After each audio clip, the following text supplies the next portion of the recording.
বেটে নেওয়ার ঝামেলা ছাড়াই কিভাবে লইট্টা শুটকি ভর্তা করলাম ওটাই শেয়ার করবো আজকে আপনাদের সাথে।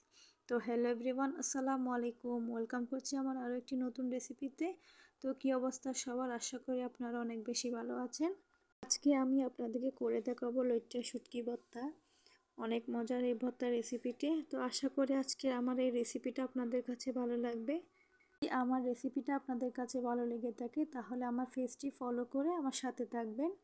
তা যদি ইউটিউব থেকে দেখে থাকেন তাহলে অবশ্যই সাবস্ক্রাইব করতে অনুরোধ রইল।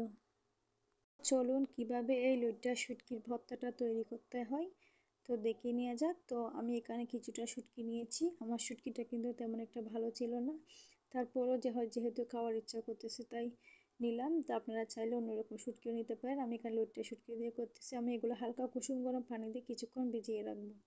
তারপর আমি অন্যদিকে পেঁয়াজ, রসুন আর ধনেপাতা নিলাম। এখানে আমি শুকনো মরিচ ব্যবহার করব, তাই কোনো রকম কাঁচামরিচ নিইনি।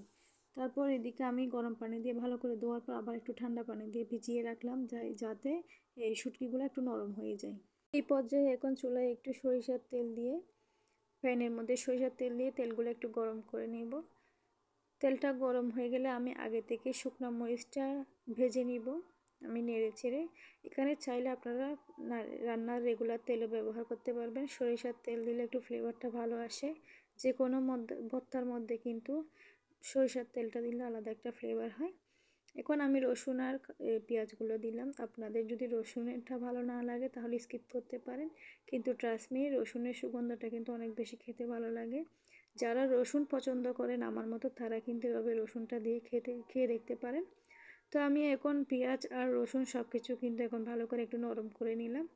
তারপর আমি আবার একই প্যানে কিন্তু আরেকটু সরিষার তেল দিয়ে এখন সব শুটকি একসাথে দিয়ে দিব। শুটকিগুলো আমি হাত দিয়ে একটু ভালো করে চেপে নিব, যেহেতু আমি পানি দিয়ে ভিজিয়ে রাখছি অনেকক্ষণ। তো চেপে নেওয়ার পর আমি এখন সব কিছু একসাথে দিয়ে দিলাম। আমার শুটকিগুলো অনেক বেশি চিকন ছিল, তাই আমি মাঝখানে কাঁটাটা বের করতে পারি নাই। মাঝখানে কাঁটাটা বের করে নিলে আরও কিন্তু খেতে কিন্তু ভালো লাগে, কিন্তু সমস্যা নেই, কাঁটাটা হাত দিয়ে করে ফেলে কিন্তু নরম হয়ে যায়। তো আমি কিছুটা লবণও দিলাম, যে লবণটা শুটকির সাথে ভালো করে যায় মতো। তো আমি এখন দেখতেই পাচ্ছেন আমি কিন্তু খাটির সাহায্যে কিন্তু এগুলো ভেঙে দিচ্ছি, নরম করে দিচ্ছি আর কি। তো আমি এখন ধনেপাতাগুলো একসাথে কিন্তু দিয়ে একটু ভেজে নিব হালকা করে। তো নেড়ে চেড়ে নিব ধনেপাতা আর শুটকিগুলো কিন্তু এমনিতে মচমচা হয়ে গেছে অনেক, দেখতেই পাচ্ছেন। এবার আমি নামায় কিন্তু কিছুক্ষণ ঠান্ডা করে রাখবো। এখন আরেকটু লবণ নিয়ে, লবণটা যেহেতু কম দিলাম, আমি শুটকিতে লবণ দিয়েছিলাম। এখন পেঁয়াজ, রসুন আর মরিচ একসাথে কিন্তু হাতের সাহায্যে কিন্তু আমি গুঁড়া করে নিচ্ছি মরিচগুলা। রসুনগুলোও আমি একটু থেতলা করে নিচ্ছি, একটু শক্ত ছিল তাই। এখন আমি সব কিছু একসাথে আবার মেখে নিব ভালো করে। আমার মাখানোটা দেখে বুঝতে পারছেন কতটা লবণীয় হয়েছে কিন্তু।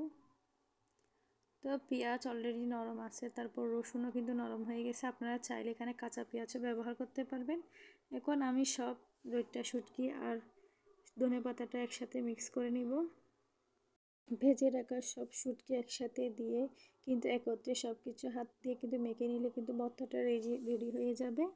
আর মেখে নেওয়ার সময় যদি শুটকির বড় দলা কিংবা কোনো একটা আঁশ যদি হাতে লেগে থাকে তাহলে হাত দিয়ে একটু ভালো করে মলে দিলে হয়ে যাবে, কিংবা কাঁটাটা যদি বের হতে পারেন কাঁটাটা ফেলে দিলেও হয়ে যাবে।